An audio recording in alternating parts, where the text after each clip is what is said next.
বিদেশের মাটিতে বসেও দেশের প্রতি টান এতটুকু কমেনি তার। একসময় ছিল রূপালী পর্দার রানী, নাম শাবনূর। সিনেমার পর্দায় তার উপস্থিতি মানেই ছিল দর্শকের ভিড়, মুগ্ধতা ভরা চোখে তার অভিনয় দেখা। তবে সময়ের পরিক্রমায় অভিনয়ের জগৎ থেকে কিছুটা দূরে সরে গেলেও জনপ্রিয়তার আকাশে তার নক্ষত্র এখনো দীপ্তিময়।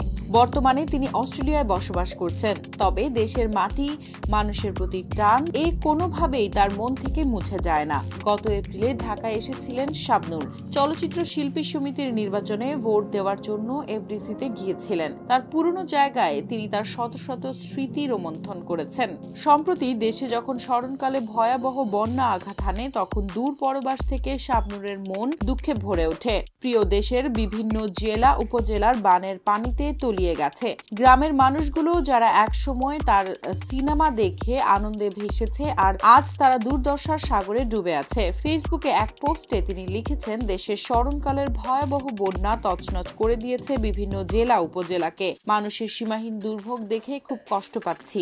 বিশেষ করে ঘরছাড়া নারী, শিশু ও বয়স্কদের অসহায়ত্ব দেখে পীড়া দিচ্ছে।